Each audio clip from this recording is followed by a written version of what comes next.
Hello my dear children, welcome to a new class. പുതിയൊരു ക്ലാസ്സിലേക്ക് ഏവർക്കും സ്വാഗതം. ഇന്നത്തെ വീഡിയോ 5ാം ക്ലാസ്സിലെ കുട്ടികൾക്ക് വേണ്ടിയാണ്. 5ാം ക്ലാസ്സിലെ ഫസ്റ്റ് യൂണിറ്റ് ദ മിറർ എന്നതിനെ ബേസ് ചെയ്തിട്ടാണ്. ഓക്കെ, അപ്പം നമുക്ക് ക്ലാസ്സിലേക്ക് കിടക്കാം. എല്ലാവരും റെഡിയല്ലേ?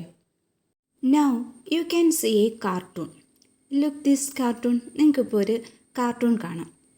എന്താണ് ഈ കാർട്ടൂണിൽ നിന്ന് നിങ്ങൾ മനസ്സിലാക്കുന്നത്? What do you see in the cartoon? ഈ കാർട്ടൂണിൽ നിങ്ങൾ എന്താണ് കാണുന്നത്? അതെ, കുറച്ച് ആൾക്കാർ പേടിച്ചോടുകയാണ്. Why they were frightened? അവരെന്തുകൊണ്ടാണ് പേടിച്ചത്? Why they were running? എന്തുകൊണ്ടാണ് അവർ ഓടുന്നത്? Cartoon shows the reaction of the viewers when the first ever motion picture was shown in Paris. ഈ കാർട്ടൂൺ ആദ്യമായിട്ട് പാരീസിൽ ഒരു ചലിക്കുന്ന ചിത്രം അവതരിപ്പിച്ചപ്പോൾ അത് കണ്ട ആൾക്കാരുടെ പ്രതികരണമാണ് ഈ ചിത്രത്തിലൂടെ, ഈ കാർട്ടൂണിലൂടെ ചിത്രകാരൻ സൂചിപ്പിച്ചിരിക്കുന്നത്. Why they were frighten? എന്തുകൊണ്ടാണ് ഈ ഒരു പടം കണ്ടപ്പോൾ അവർ പേടിച്ചോടിയത്? ദേ തോട്ട് ദാറ്റ്, അവർ ചിന്തിക്കുകയാണ്, that train will may hit them, അത് അവരെ ഇടിക്കുമെന്നാണ് അവർ വിചാരിച്ചിരുന്നത്. They didn't see such things in their lifetime. അവരുടെ ജീവിതത്തിൽ ഇങ്ങനെ ഒരു കാര്യം കണ്ടിട്ടില്ല. They saw this first time. ആദ്യമായിട്ടാണ് ഇങ്ങനെ ഒരു രംഗം അവർ കാണുന്നത്. So they were frightened. അതുകൊണ്ട് അവർ ഭയന്നു പോയി. നമ്മളും ആദ്യമായിട്ട് ഒരു സംഭവം കാണുകയാണെങ്കിൽ, അതിനെക്കുറിച്ച് മുൻ പരിചയമില്ലെങ്കിൽ ആദ്യം നമ്മളും ഒരു പേടിച്ചു പോകും. ഇവിടെയും ഇതാണ് സംഭവിച്ചത്. They were frightened. That people frightened when they saw that film first time in their life. അവരുടെ ജീവിതത്തിൽ ആദ്യമായിട്ട് കണ്ടപ്പോൾ അവർ വളരെയധികം ഭയന്നു. They were running. അവർ ഓടാൻ തുടങ്ങി, പേടിച്ച് ഓടാൻ തുടങ്ങി. They were frightened or what did they expect to happen? അവരെന്താണ് വിചാരിച്ചത്? They expected that train may hit them. ആ ട്രെയിൻ അവരെ ഇടിക്കുമെന്നാണ് അവർ ഭയന്നത്. So they were running. അതുകൊണ്ടാണ് അവർ ഓടാൻ തുടങ്ങിയത്. Okay, now we start our lesson. ഇനി നമ്മളുടെ ലെസൺ തുടങ്ങാം. The unit mirror. This cartoon is an introduction for the unit. നമ്മുടെ ഈ യൂണിറ്റിൻ്റെ ഒരു ഇൻട്രൊഡക്ഷനാണ് ദിസ് കാർട്ടൂൺ എന്ന് പറയുന്നത്. ഈ ഒരു കാർട്ടൂൺ നമ്മുടെ മിറർ എന്ന യൂണിറ്റിനെ കുറിച്ചുള്ള ഒരു ഇൻട്രൊഡക്ഷനാണ്. അതായത് പരിചയമില്ലാത്ത ഒരു കാര്യം നമ്മൾ ആദ്യമായി കാണുമ്പോൾ നമുക്ക് ഭയം ഉണ്ടാകും, ആശ്ചര്യം ഉണ്ടാകും, കൗതുകം ഉണ്ടാകും. അങ്ങനെയൊക്കെയുള്ള നമ്മുടെ മനസ്സിൽ ഒരുപാട് തരത്തിലുള്ള വികാരങ്ങൾ, ഇമോഷൻസ് നമുക്കുണ്ടാകും. അത്തരത്തിലുള്ള ഒരു കഥയാണ് നെക്സ്റ്റ് നമുക്ക് പഠിക്കാനുള്ളത്. ഓക്കെ, അപ്പോൾ നമുക്ക് ആ കഥയിലേക്ക് പോകാം. എല്ലാവരും റെഡിയല്ലേ? The island. What is an island? എന്താണ് ഐലൻഡ് എന്ന് പറയുന്നത്?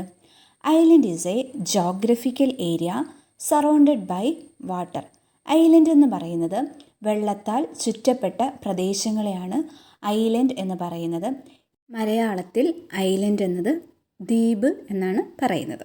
Okay, now you are watching this video through your mobile or laptop. ഈ സമയത്ത് നിങ്ങൾ ഈ വീഡിയോ കാണുന്നത് നിങ്ങളുടെ മൊബൈലിലൂടെയോ അല്ലെങ്കിൽ ലാപ്ടോപ്പിലൂടെയോ ആയിരിക്കും. We have mobile phones, laptops, smart boards and many other gadgets today which make our life easy and comfortable. Through these gadgets, our life became easy and comfortable. നമ്മുടെ ജീവിതം ഈസിയായും കംഫർട്ടബിളുമായി ഈ ഉപകരണങ്ങളിലൂടെ നമുക്ക് സാധ്യമാകുന്നു. But there was a time when people didn't have any of these. But there was a time when people didn't use these kinds of gadgets. പക്ഷേ ഒരു കാലത്ത് ഇതുപോലുള്ള ഒരു ഉപകരണങ്ങളും ഇല്ലാതെ ആൾക്കാർ ജീവിച്ചിട്ടുണ്ടായിരുന്നു. The African folk tale you are about to read describes a humorous incident that happened at a time when people hadn't even heard of many of the things that we use now. ഒരു രസകരമായ സംഭവമാണ്. Humorous incident എന്ന് വെച്ചാൽ രസകരമായ ഒരു സംഭവമാണ്. African folk tail, ഒരു African നാടോടി കഥയാണ്. The African folktale you are about to read describes a humorous incident that happened at a time when people hadn't even heard of the many of the things that we use now. അതായത് നമ്മൾ ഇപ്പോൾ use ചെയ്യുന്ന, ഉപയോഗിക്കുന്ന കാര്യങ്ങളൊന്നും അവർക്കറിയത്തില്ലായിരുന്നു. ആ സമയത്ത് അവിടെ നടന്ന ഒരു രസകരമായ ഒരു കഥയാണ് ദ ഐലൻഡ് എന്ന് പറയുന്നത്. Long long ago a fisherman and his wife lived on an island. It was a lonely island. The people of the island led a quiet and simple life. They had no electricity, no phone, no television, no newspaper. They had no hairbrush nor mirrors either. സാധാരണയായിട്ട് കഥകളൊക്കെ തുടങ്ങുന്നത് എങ്ങനെയായിരിക്കും? പണ്ട് പണ്ട് ഒരു കാട്ടിൽ, അങ്ങനെയൊക്കെ പറഞ്ഞല്ലേ? ഇവിടെയും എങ്ങനെ ഈ കഥ തുടങ്ങുന്നേ നോക്കുക. ലോങ് ലോങ് എഗോ, പണ്ട് പണ്ട്, a fisherman and his wife lived on an island. Who were lived on an island? ആരൊക്കെയായിരുന്നു ആ ഐലൻഡിൽ താമസിച്ചിരുന്നത്? A fisherman and his wife. Long long ago a fisherman and his wife lived on an island. ഒരു ഐലൻഡിൽ ഒരു ഫിഷർമാനും അദ്ദേഹത്തിൻ്റെ വൈഫും ജീവിക്കുകയായിരുന്നു. It was a lonely island. It was a lonely island. Lonely എന്ന് വെച്ചാൽ എന്താണ്? ഒറ്റപ്പെട്ട ഒരു ദ്വീപായിരുന്നു. ദേ ഹാഡ് നോ കോണ്ടാക്ട്സ്, വേറൊരു കോണ്ടാക്ട്സ് ഒന്നുമില്ല. They led a very lonely life. It was a lonely island. The people of the island led a quiet and simple life. ആ ദ്വീപിലെ ആൾക്കാർ നയിച്ചിരുന്ന ജീവിതം വളരെ ശാന്തമായിട്ട്, വളരെ സാധാരണ ഒരു ജീവിതമായിരുന്നു നയിച്ചിരുന്നത്. ക്വയറ്റ്, QUIET, ക്വയറ്റ് എന്ന് വെച്ചാൽ ശാന്തമായ ഒരു ജീവിതം, ശാന്തത എന്നാണ് ക്വയറ്റ് എന്ന് പറയുന്നത്. The people of the island led a quiet and simple life. How that people lived? They people lived in a quiet and a simple life. They had no electricity, no phone, no television, no newspaper. അവർക്ക് എന്താണ്, electricity, കറണ്ടോ ഫോണോ ടെലിവിഷനോ അങ്ങനെയുള്ള യാതൊരു സംഭവങ്ങളും ആ ഐലൻഡിൽ അവർക്ക് ഉണ്ടായിരുന്നില്ല. They had no electricity, no phone, no newspaper, no television. They had no hair brush, no mirrors either. Okay. They hadn't electricity, phone, newspaper, television. They hadn't hairbrushes or mirrors. അപ്പോൾ ഇങ്ങനെയുള്ള യാതൊരു കാര്യങ്ങളും അവരുടെ ലൈഫിൽ അവർ കണ്ടിട്ടില്ലായിരുന്നു, അവർ ഉപയോഗിച്ചിട്ടുമില്ല. They didn't use such things in their life. ഇങ്ങനെയുള്ള കാര്യങ്ങളൊന്നും അവർ അവരുടെ ജീവിതത്തിൽ ഉപയോഗിച്ചിരുന്നില്ല. ഈസ് ദ സൈഡിൽ ഒരു ക്വസ്റ്റ്യൻ ഉണ്ട് നിങ്ങളുടെ ടെക്സ്റ്റിൽ. Is the island a place like yours? How is it different? നിങ്ങൾ താമസിക്കുന്ന സ്ഥലവും ഈ ഐലൻഡും ഇതുപോലെയാണോ? How is it different? എന്തെങ്കിലും വ്യത്യാസമുണ്ടോ? Yeah, of course your place is different from this island. How is it different? Your place has electricity, phone, television, newspaper. We use modern gadgets in our daily life. We had contacts with the other places. We use modern gadgets, electronic items in our daily life. So our life or our place is different from this island. അതുകൊണ്ട് തന്നെ നമ്മൾ താമസിക്കുന്ന സ്ഥലവും ഈ ഐലൻഡും തമ്മിൽ ഒരുപാട് വ്യത്യാസമുണ്ട്. അപ്പോൾ നിങ്ങൾ ഇതിൻ്റെ ആൻസർ എഴുതാൻ ശ്രമിക്കുക. Is the island a place like yours? How is it different? നിങ്ങൾക്ക് എഴുതാൻ സാധിക്കുമല്ലോ. Then the only way the islanders came to know about the world outside was through the ships that passed the island. The only way, ഒരേ ഒരു മാർഗ്ഗം മാത്രമേ ഉണ്ടായിരുന്നുള്ളൂ. The Islanders എന്ന് വെച്ചാൽ ഐലൻഡിൽ താമസിക്കുന്ന ആൾക്കാരെ പറയുന്നതാണ് the Islanders. The inhabitants of that island are called islanders. ആ ഐലൻഡിൽ താമസിക്കുന്ന ആൾക്കാരെ പറയുന്ന പേരാണ് Islanders. The only way the islanders came to know about the world outside was through the ships that passed the island. How did the islanders know about the world outside? ആ ഐലൻഡേഴ്സിന് world, അതായത് അവിടെ പുറത്തെ ലോകത്തെക്കുറിച്ച് എങ്ങനെയാണ് അറിയാൻ സാധിച്ചത്?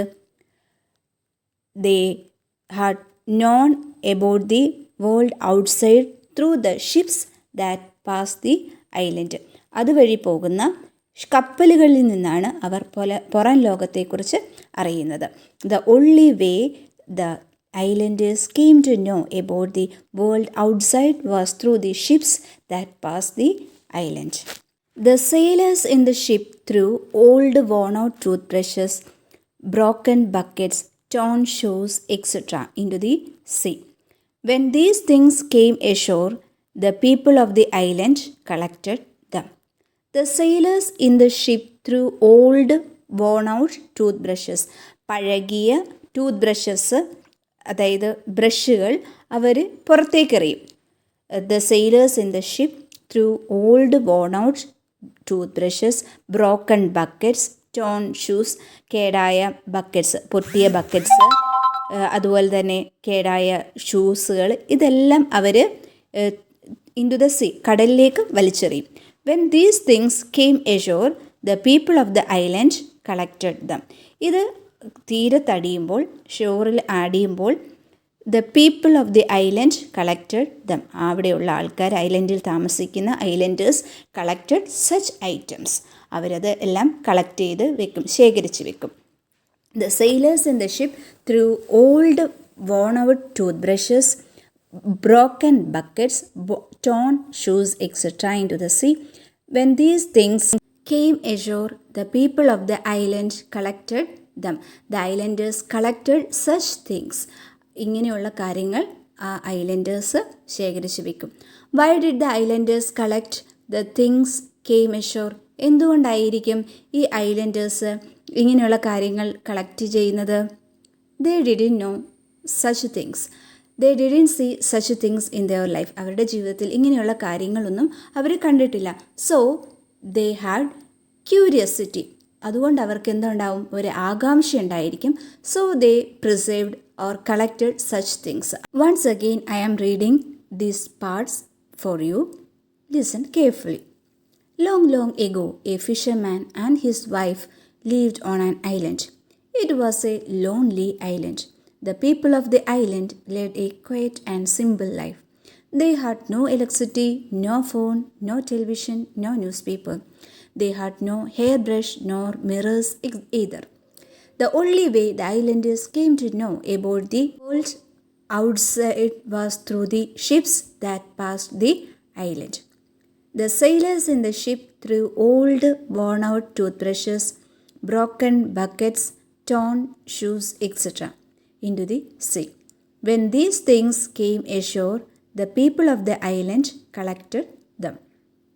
Now we move on to the next section. Next section നമുക്കിനിയും തുടങ്ങാം. എല്ലാവരും റെഡിയല്ലേ? ഇത്രയും കാര്യങ്ങൾ നിങ്ങൾക്ക് മനസ്സിലായിട്ടില്ലേ? Okay. Father comes alive.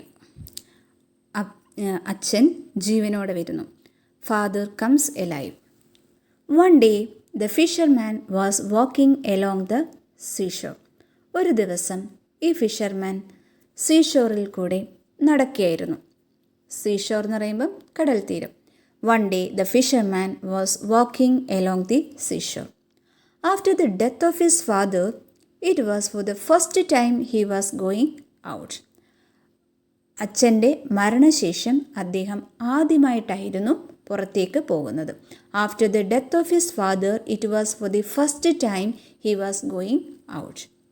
Oh, my father, how loving he was, he thought. അദ്ദേഹം ഇങ്ങനെ ആലോചിക്കുകയായിരുന്നു, എൻ്റെ അച്ഛൻ എന്ത് സ്നേഹനിധിയായ അച്ഛനായിരുന്നു. Oh my father, how loving he was, he thought. Never can I see him again. ഇനി ഒരിക്കലും അദ്ദേഹത്തെ എനിക്ക് കാണാൻ സാധിക്കില്ല. Suddenly a flash of light fell on his eyes. പെട്ടെന്ന് തന്നെ അദ്ദേഹത്തിൻ്റെ കണ്ണിലേക്ക് ഒരു പ്രകാശം അടിച്ചു. Suddenly a flash of light fell on his eyes. Something shining was lying on the sand. മണ്ണിൽ എന്തോ ഒരു തിളങ്ങുന്ന ഒരു സംഗതി കിടക്കുന്നത് കണ്ടു. Something shining was lying on the sand. He picked it up and looked at it. അത് എടുത്തു, അദ്ദേഹം നോക്കി. ഹി പിക്ഡ് ഇറ്റ് അപ്പ്, അദ്ദേഹം അത് എടുത്തു. ആൻഡ് ലുക്ക്ഡ് അറ്റ് ഇറ്റ്, അത് നോക്കി. He had never seen such a thing before. ഇതിനു മുമ്പ് അദ്ദേഹം അങ്ങനെയൊരു സംഗതി കണ്ടിട്ടേ ഇല്ലായിരുന്നു. He saw a face in it. അതിനകത്ത് ഒരു മുഖം അദ്ദേഹം കണ്ടു. He was scared. പേടിച്ചു. ആദ്യമായിട്ട് അങ്ങനെ കാണുന്നത്, ആദ്യമായിട്ടാണ് അങ്ങനെ ഒരു മുഖം കാണുന്നത്. He was scared. Scared means പേടിച്ചു. He threw it away.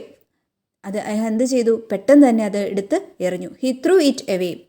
But after a while he walked towards it again. പക്ഷേ കുറച്ച് കഴിഞ്ഞതിന് ശേഷം അദ്ദേഹം വീണ്ടും അതിൻ്റെ അടുത്തേക്ക് ചെന്നു. He picked it up and saw the face in it again. അത് എടുത്തു, വീണ്ടും അദ്ദേഹത്തിൻ്റെ മുഖം അതിൽ കണ്ടു. He had never seen his own face before. ഇതിനു മുമ്പേ അദ്ദേഹത്തിൻ്റെ മുഖം കണ്ടിരുന്നില്ല. He thought it was his father's face. അദ്ദേഹം വിചാരിച്ചു ഇത് അദ്ദേഹത്തിൻ്റെ അച്ഛൻ്റെ മുഖമായിരിക്കുമെന്ന്. He had never seen his own face before. He thought that it was his father's face. He was very happy. അദ്ദേഹം വളരെ സന്തോഷവാനായി. He thanked God for sending his father's picture. അദ്ദേഹം ദൈവത്തിനോട് നന്ദി പറഞ്ഞു അച്ഛൻ്റെ പിക്ചർ ഇങ്ങനെ അയച്ചു തന്നതിന്. He smiled at the picture. ആ പടത്തെ നോക്കി അദ്ദേഹം ചിരിച്ചു. He smiled at the picture. What is surprise? It smiled back. പക്ഷെ അതിശയം, ആ പടം അദ്ദേഹത്തെ നോക്കി ചിരിക്കുന്നു. സൈഡ് ക്വസ്റ്റ്യൻസ് ഒന്ന് നോക്കിക്കേ. Why did he think that the face in the mirror was his father's? എന്തുകൊണ്ടാണ് അദ്ദേഹം ചിന്തിച്ചത് മിററിലുള്ള ഫേസ് അദ്ദേഹത്തിൻ്റെ അച്ഛൻ്റെതാണ് എന്ന്? He had never seen his face before. അദ്ദേഹത്തിൻ്റെ ഫേസ് ഇതിനു മുമ്പേ അദ്ദേഹം കണ്ടിട്ടില്ല. He firstly saw an image in a thing. ആദ്യമായിട്ടാണ് ഒരു വസ്തുവിൽ ഒരു ഇമേജ് അദ്ദേഹം കാണുന്നത്. So he thought that it was his father's image. അദ്ദേഹം അതുകൊണ്ട് വിചാരിച്ചു ഇത് അദ്ദേഹത്തിൻ്റെ ഫാദറിൻ്റെ ഇമേജ് ആയിരിക്കും, പിക്ചർ ആയിരിക്കുമെന്ന്. Naturally he was look alike his father. അദ്ദേഹത്തിൻ്റെ അച്ഛൻ്റെ കൂട്ട് തന്നെയാണ് അദ്ദേഹവും ഇരിക്കുന്നത്. So he thought that it was his father's image. What do you think the fisherman will do with the mirror? ആ മിറർ ആ ഫിഷർമാൻ എന്ത് ചെയ്തിട്ടുണ്ടാവും? Naturally he was so happy when he saw his father's face in it. അദ്ദേഹത്തിൻ്റെ ഫാദറിൻ്റെ picture അതിൽ കണ്ടപ്പോൾ അദ്ദേഹത്തിന് വളരെ സന്തോഷമായി. So he preserved it. Naturally അത് എന്ത് ചെയ്തു? അദ്ദേഹം അത് സൂക്ഷിച്ചു വെച്ചു. സൂക്ഷിച്ചു വെക്കാനായിരിക്കും സാധ്യത. Now I am reading that part. Listen carefully. Father comes alive. One day the fisherman was walking along the seashore. After the death of his father, it was for the first time he was going out. Oh, my father, how loving he was, he thought. Never can I see him again. Suddenly a flash of light fell on his eyes. Something shining was lying on the sand. He picked it up and looked at it. He had never seen such a thing before. He saw a face in it. He was scared. He threw it away, but after a while, he walked towards it again. He picked it up and saw the face in it again. He had never seen his own face before. He thought it was his father's face. He was very happy. He thanked God for sending his father's picture. He smiled at the picture. What a surprise! It smiled back. Now move on to the next part. He turned the mirror to see if his father was behind it, but he could not see anyone. Once more he turned it to his face. Oh, my loving father, he spoke to his father. His father's lips moved, but he heard nothing. He became sad. He cried. His father too seemed to cry. He held the mirror close to his heart and went home. What did he do with that mirror? He turned the mirror to see if his father was behind it. അദ്ദേഹം ആ mirror തിരിച്ചു നോക്കുകയാണ്. Father ഇനി പുറകുവശത്ത് വല്ലതും ഉണ്ടോ? He turned the mirror to see if his father was behind it. But he could not see anyone. But he didn't see anyone behind that mirror. Once more he turned it to his face. വീണ്ടും മുഖത്തിന് നേരെ കണ്ണാടി പിടിച്ചു. Oh, my loving father. He spoke to his father. He began to speak his father. അച്ഛനോട് സംസാരിക്കാൻ തുടങ്ങി. His father's lips moved when he heard nothing. അദ്ദേഹത്തിൻ്റെ ഫാദറിൻ്റെ lips move ചെയ്യുന്നുണ്ട്, പക്ഷേ he didn't hear anything. പക്ഷെ ഒന്നും കേൾക്കാൻ സാധിക്കുന്നില്ല. He became sad. He became very sad. അദ്ദേഹത്തിന് വളരെ സങ്കടം തോന്നി. He couldn't hear the voice of his father. ഫാദറിൻ്റെ വോയിസ് ഒന്നും കേൾക്കാൻ സാധിക്കുന്നില്ല. He cried. His father too seemed to cry. When he cried, the father also cried. He held the mirror close to his heart and went home. അദ്ദേഹം ആ mirror അദ്ദേഹത്തിൻ്റെ ഹൃദയത്തോട് ചേർത്ത് വെച്ചിട്ട് he went to his home. Now discuss the textual question. Where will he keep the mirror? Will he hang it on the wall? Will he keep it among his clothes? Or will he hide it somewhere? നിങ്ങൾ എന്താ ചിന്തിക്കുന്നത്? അദ്ദേഹം എന്തായിരിക്കും ആ കണ്ണാടി ചെയ്തിട്ടുള്ളത്? I think that he kept that mirror very secretly. രഹസ്യമായിട്ട് അദ്ദേഹം അത് സൂക്ഷിക്കാനായിരിക്കും സാധ്യത. Now I read that section. He turned the mirror to see if his father was behind it, but he could not see anyone. Once more he turned it to his face. Oh, my loving father. He spoke to his father. His father's lips moved, but he heard nothing. He became sad. He cried. His father too seemed to cry. He held the mirror close to his heart and went home. ബാക്കി ഭാഗം next വീഡിയോയിൽ നമുക്ക് discuss ചെയ്യാം. അപ്പോൾ ഇന്നത്തെ ഈ video നിങ്ങൾക്ക് ഇഷ്ടമായെന്ന് വിചാരിക്കുന്നു. എന്തെങ്കിലും ഡൗട്ട്സ് ഒക്കെ ഉണ്ടെങ്കിൽ ചോദിക്കുക. നെക്സ്റ്റ് സെക്ഷനിൽ ഇതിൻ്റെ ടെക്സ്റ്റൽ ക്വസ്റ്റ്യൻസും ബാക്കിയുള്ള ഭാഗങ്ങളൊക്കെ നമുക്ക് ഡിസ്കസ് ചെയ്യാം. അപ്പോൾ എല്ലാവരും ചാനൽ ലൈക്ക് ചെയ്യുക, സബ്സ്ക്രൈബ് ചെയ്യുക, കമൻറ്റ് ചെയ്യുക, നിങ്ങളുടെ അഭിപ്രായങ്ങളൊക്കെ അറിയിക്കുക. അപ്പോൾ അതനുസരിച്ച് ഞാൻ വീഡിയോ ചെയ്യുന്നതായിരിക്കും. അപ്പോൾ ഇന്നത്തെ ഈ വീഡിയോ ഞാൻ ഇവിടെ അവസാനിപ്പിക്കുകയാണ്. Take care. Bye bye. Thank you all.